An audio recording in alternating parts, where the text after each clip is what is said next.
안녕하세요. 반갑습니다. 오늘은 지난 오리엔테이션에서 우리가 하지 못했던 이야기, 그 중에서도 이야기가 우리에게 왜 필요한가, 우리의 뇌가 왜 스토리텔링을 원하는가에 대해서 한번 간단히 살펴보도록 하겠습니다.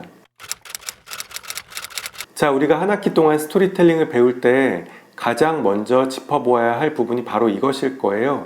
우리의 본성이, 우리의 뇌가 스토리텔링을 원한다고 했는데 과연 그게 어디까지, 얼마만큼 사실이냐는 거죠. 여기에 대해서는 이제까지 신경과학, 뇌과학, 그리고 심리학자들이 밝혀놓은 많은 연구 결과들이 있지만 오늘은 조금 더 이해하기 쉬운 방식으로 접근해 보도록 하겠습니다. 이렇게 시작해 볼까요? 아주 옛날에는 세상에서 가장 똑똑한 사람들도 지구가 평평하다고 생각했어요. 그렇죠? 물론 지금도 그런 사람들이 있기는 합니다. 그리고 그 사람들을 약간 놀리듯이 지구 평평론자라고 부르기도 하고, 유튜브에 보면 그 사람들이 자신의 이론을 막 설파하는 그런 영상도 쉽게 찾아볼 수 있는데요.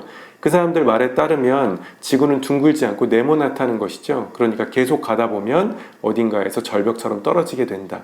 하지만 우리 모두는 지금 그게 사실이 아니라는 것을 알게 됐습니다. 우리가 너무 똑똑한 사람이어서가 아니라 지금까지 이 인류가 발전시켜온 과학기술이 그것이 거짓이라는 사실을 증명해냈기 때문이에요.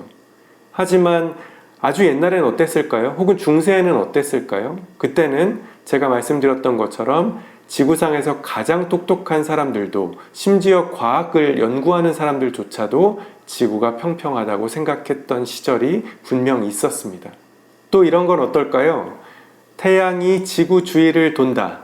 아마도 갈릴레오 갈릴레이 이름을 생각하실 텐데 그 유명한 대사 있잖아요. 그래도 지구는 돈다 라고 말했던 갈릴레오 갈릴레이의 이 일화는 거꾸로 그 당시에 얼마나 많은 사람들이 지구가 태양을 돈다는, 지금 우리 수준에서는 중학생 수준의 과학 지식에 불과한 그것조차 믿지 못하고 알지 못했다는 사실을 우리에게 말해줍니다. 다시 말하면 어느 한 시대에 우리가 가장 똑똑한 사람, 가장 지적인 사람, 가장 계몽되고 가장 지혜로운 사람이라 할지라도 세상의 모든 진실을 알 수는 없다는 뜻도 됩니다. 그렇다면 이런 질문도 던질 수 있겠죠. 2020년을 살아가는 오늘의 우리가 과연 세상의 모든 진실을 다 알고 있을까? 우리가 지금 알고 있고 믿고 있는 것들은 다 진짜일까? 라는 질문을 던져볼 수 있겠습니다. 자, 우리는 여기에서 시작해 보려고 합니다.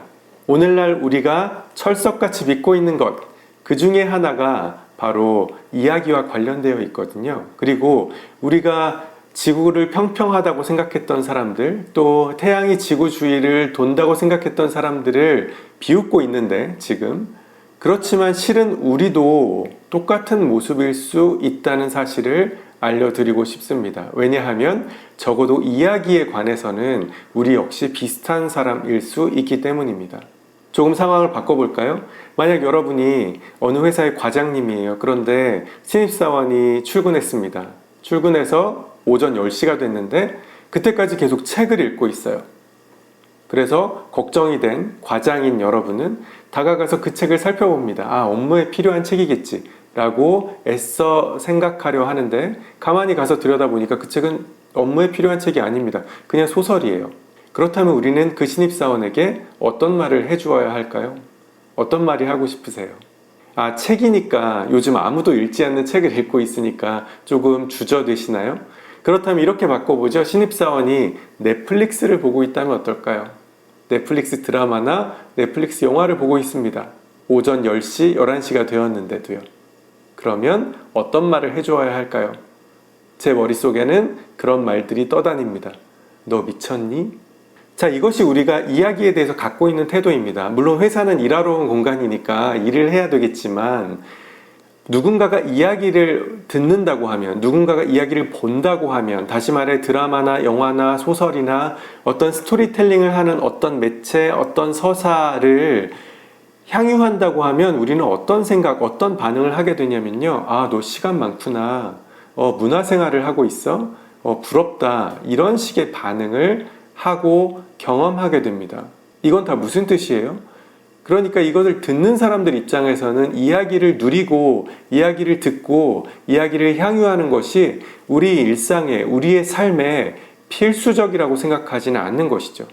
다시 말하면 잉여의 것이라고 이야기를 간주한다는 것입니다. 그렇기 때문에 아까 넷플릭스나 책을 읽고 있는 신입사원에 대해서 동료 직원이나 혹은 상사가 화를 낼 수도 있는 것이죠. 이야기에 대한 편견은 이런 방식으로 작동합니다. 이야기란 재미있지만, 그리고 즐겁지만, 시간을 보내게 해주지만, 그것이 없이 살아갈 수 있는 어떤 것, 잉여의 것, 엑스트라의 무언가라고 우리가 생각하고 있는데, 바로 거기가 그 지점이 우리가 이야기에 관해서 잘못 생각하고 있는 지점입니다. 최초의 이야기들은 어떻게 생겨났을까요? 아마 3, 4만 년 전에 수렵 채집 시대로 돌아가 보면 아마 이야기는 이렇게 시작되었을 겁니다. 어느 부족이, 이제 수렵 채집을 하고 있는 어느 부족이 모여 살고 있는데, 어느 날 그 부족의 구성원인 청년 하나가 밖에 나가서 수렵 채집을 하고 있었습니다. 먹을 것을 얻기 위해서요. 그런데 뒤쪽에 있는 덤불에서 부스럭거리는 소리가 나는 거예요. 그리고 그때 그 청년은 그 소리를 무시했습니다. 그랬더니 사자가 그 덤불에서 튀어나와서 이 청년을 습격했습니다. 그리고 목숨을 앗아갔어요. 자, 이 청년이 돌아오지 않으니까 이 부족의 다른 친구들과 가족들은 걱정이 됐습니다. 그래서 이 청년을 찾아 나섰어요. 그리고 이 청년을 마침내 찾아보니까 어때요? 덤불 앞에 쓰러져 죽어 있습니다. 이 사람들은 이제 이 청년의 이 비극을 어떤 방식으로 저장할까요? 이들은 이것을 이야기의 형태로 저장합니다. 아마도 덤불에서 부스럭거리는 소리가 났을 것이고, 이 아이는, 이 청년은 그것을 무시했기 때문에 이렇게 사자에 물려 죽은 거야 라는 이야기가 이 부족에게, 이 가족에게 이야기의 형태로 저장됩니다. 그러면 이 이야기는 부족 안에서 공유되고, 가족 안에서 공유되고, 때로는 이 다른 부족 혹은 산 너머, 강 건너의 부족에게까지 전파되는 것이죠. 그러면 내가 이 청년을 전혀 모르고 이 청년과 직접적인 어떤 관계가 없다고 하더라도 이 이야기를 전해 들은 누군가는 어떤 생각을 하게 돼요? 덤불 속에서 부스럭거리는 소리가 나면 아, 이게 사자가 아닐까라는 생각을 하게 되는 것이죠. 자, 이야기란 이런 것입니다. 이야기란 인간이, 이 연약하디 연약한 인간이 우리를 둘러싼 이 어마무시한 세계 속에서 살아남기 위해 채택한 일종의 전략입니다. 일종의 전략이자 최고의 도구라고 할 수 있죠. 우리의 경험을 저장해서 어떻게 하는 거예요? 우리의 생존 가능성을 높이는 것입니다. 이건 멀리 가서 찾아볼 필요가 없어요. 이야기에 우리가 반응하는 방식을 살펴보면 됩니다. 여러분이 친구들을 만나서 재미있게 이야기를 했어요. 그리고 저녁 먹고 뭐 차도 마시고 뭐 맥주도 한잔하고 이렇게 즐거운 시간을 서너 시간 보내다가 이제 할 얘기가 다 떨어졌어요. 그리고 좀 지쳤습니다. 내일 출근도 해야 돼요. 학교도 가야 돼요. 그래서 이제 헤어지려고 주섬주섬 옷을 챙기고 짐을 싸고 있는데 한 친구가 이렇게 말하는 거예요. 모두가 집에 갈 채비를 하고 있을 때 근데 그 소식 들었어? 걔 이혼했대 라고 말한다면 피곤했던 우리의 눈이 갑자기 초롱초롱해지고 흐려졌던 우리의 정신이 맑아지고 옷을 입었던 친구들이 옷을 벗고 가방을 내려놓으면서 다시 앉아서 물을 겁니다. 뭐라고? 그 얘기 좀 자세히 해봐 라고 말이죠. 자, 이건 뭘 말해주는 거예요? 이건 우리가 남들의 나쁜 소식에 막 미쳐있는, 굶주려 있는 그런 나쁜 사람이라는 것을 증명하는 그런 예시는 아닙니다. 우리 모두 평범한 사람이에요. 그냥 평범한 사람인데 우리의 뇌가 명령하는 겁니다. 우리의 뇌에서 나쁜 이야기, 다른 사람의 나쁜 이야기, 잘못된 이야기, 실패한 이야기, 헤어지고 이혼하고 다친 이야기를 들으면 거기에 반응하도록 우리가 설계되어 있어요. 이것은 제가 그냥 하는 말이 아닙니다. 이럴 때 우리의 뇌는 도파민이라는 물질을 분비합니다. 그리고 이 도파민이 한번 분비되면 우리는 그때부터 필요한 것을 잊어버리고 졸린 것이 사라지고 집중하지 않았을 때도 집중되고 하는 모든 것들이 회복되고 새롭게 살아납니다. 우리 신체 기능이 이것을 위해서 하나로 모아지게 돼요. 재미있는 이야기를 들을 때 우리에게 분비되는 것이 바로 이 도파민이라는 물질입니다. 그리고 이 물질이야말로 바로 시험 기간에 드라마를 보면서 이 피곤한데 우리가 밤을 샐 수 있도록 만들어주는 원동력이 바로 이 도파민이죠. 도파민이 분비되면 그것은 뇌가 우리에게 좋은 이야기라고 이것을 판단하고 이것을 더 들으라고 장려하는 거예요. 왜? 그것이 우리의 생존에 도움이 된다고 뇌가 판단했기 때문입니다. 그리고 우리의 생존에 도움이 되는 이야기는 다 어떤 이야기예요? 나쁜 이야기입니다. 아까 그 친구들과의 만남 자리로 돌아가서 만약에 그 친구가 우리가 이제 헤어지려고 하는 마당에 이렇게 말했다면, 근데 그거 들었어? 걔 시험 합격했대. 걔 로또 당첨됐대. 걔 집을 샀대. 걔 연애를 시작했대.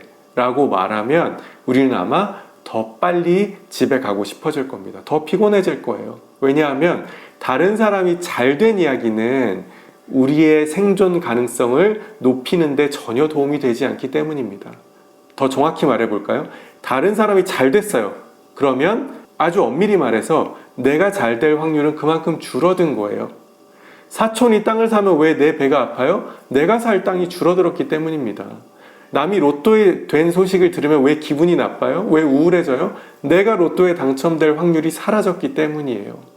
바로 그것이 결국에는 이 이야기에서 쾌감을 느끼는 모든 이 방식은, 모든 메커니즘은 우리의 생존 혹은 생존 가능성과 연결되어 있습니다. 그리고 그것이 잘된 스토리텔링이 많은 사람들에게 매력적일 수밖에 없는 이유가 바로 그것이죠. 우리가 그것을 위해서 설계되어 있는데 그걸 건드려 주기만 하면 모든 사람의 집중을 끌어모을 수 있는 거잖아요. 심지어 피곤하고 지치고 힘이 없는 사람들에게까지도 도파민을 분비시킴으로써 그 이야기 앞으로 그 사람들을 불러올 수 있는 것입니다.